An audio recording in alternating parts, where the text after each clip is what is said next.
Now, we are very proud to bring on stage companies which are not known to many people, which have products played by many people. Branko comes from Serbia, from Belgrade, and they developed in secrecy probably one of the largest European gaming companies. It's a soccer manager. Branko, welcome to NOAH. Thanks, Marco. Hi, guys. So tell us a little bit about what Nordeus is. Do I pronounce it correctly? Is this Nordeus or Nordeus, or what's the right Serbian way to pronouncing it? What does it mean? Nordeus. Nordeus. Nordeus. You're almost there. I wish I had a romantic story regarding the name, but maybe next time I'll come up with one. Basically, it was a nice name, international name, and a free domain.com. So that's all there is. And the product you have? Top 11? Top 11. I mean, what do we need to picture about it? I guess it goes back to our roots. So our story is a relatively known zero to hero story, where a few guys spend a lot of time in a garage building something, and then some of them actually make it with that product. Your ex-Microsoft, and then together with your colleagues you developed? From university and then Microsoft, yeah, so we quit and started the company. So the difference is that we did it from Serbia, which brings some challenges to the process. So first of all, how many people you employ in Serbia? 140. 140, and how many of those are Serbians versus international? I would say 2/3 versus 1/3. Yeah. And I remember the first time we actually met in Serbia, you were so kind to even pick me up from the airport. You guys are quite passionate about Serbia, but revenue-wise, top 11, what are like your big countries where you operate, and how many players you have currently?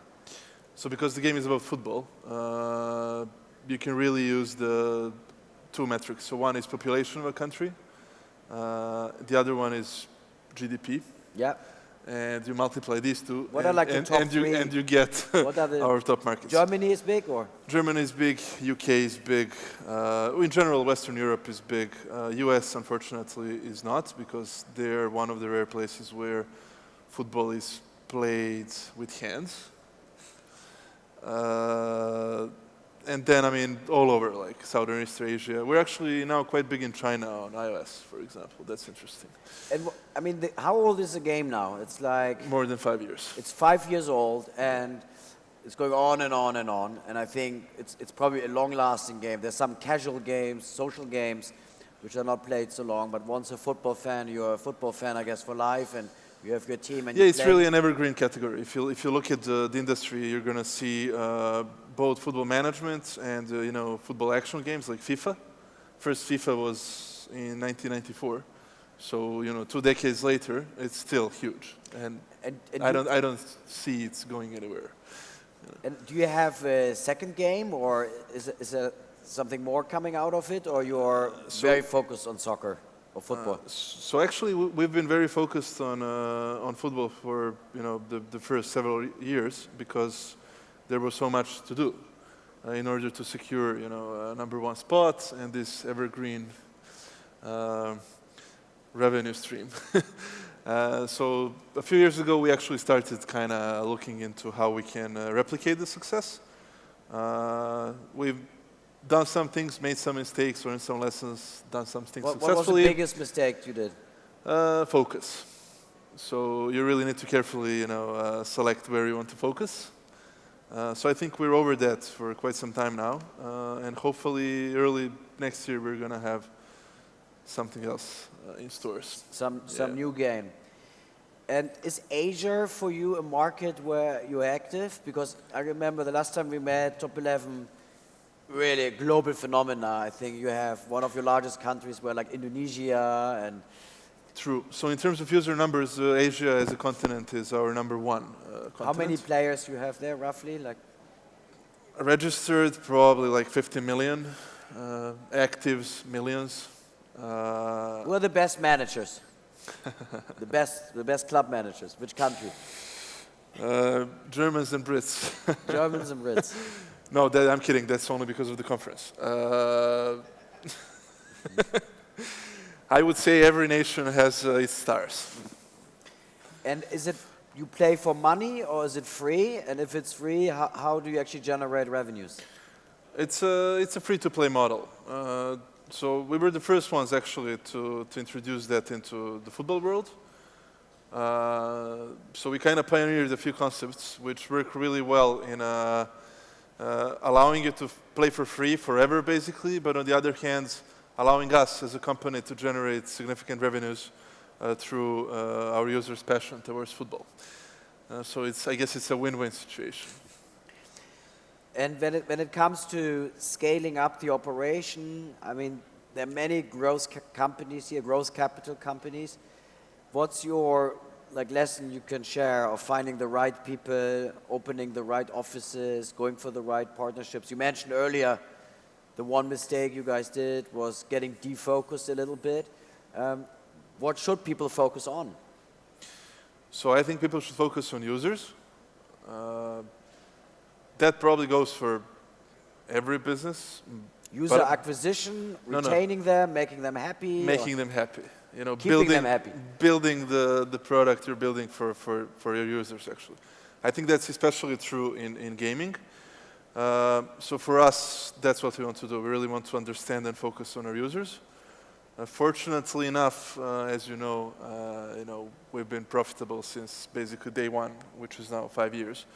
So at least we didn't have to defocus on getting capital. I think that can be tricky, and it probably consumes a lot of your energy and effort. So for us, that was lucky. But on the other hand, you really need to focus on users, and you need to focus on building your team. Because eventually, it's your team who is going to make your users happy. So for me, these are two most important things. Later, we have Ricardo from King.com on stage. Yeah, I just saw him upstairs, so he's here. And, he sold his company, I think, recently. Very recently. What do you guys want to do? You want to go public, or you just, we had Adam from Taboola this morning, and he said, I'm just continuing what I do because I like it. Yeah, so whenever I talk to my mentor, who is one of the probably most significant... I thought I'm your mentor. I'm joking. Maybe not. So he's been in this industry for 30 years. And whenever I talk to him, he's again what's your 10-year plan? How's it going? So I wish I knew. I think it's very hard to have a 10-year plan in what we do.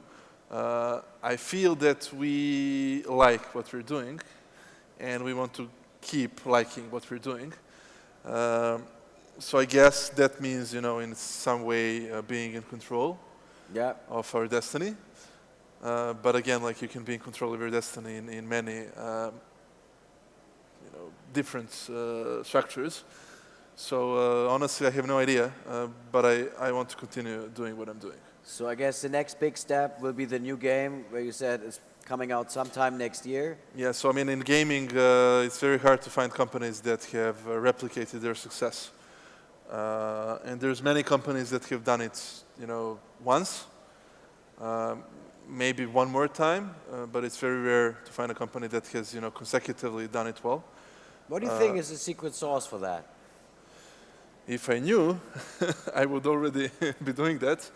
I really think the secret sauce is, making sure that you're still doing it for the users, and that, your team has, the capability and engagement to make these users happy and focus. So that's in theory. In practice, maybe next year I'll be able to share more. So keeping the users happy, keeping the team happy, keeping yourself happy by having the right team and making money on the way. Yeah, and then if you have money, you can actually do it, I think. So we'll see. Excellent. Thank you so much for joining us, Branko. Thank you, Marco.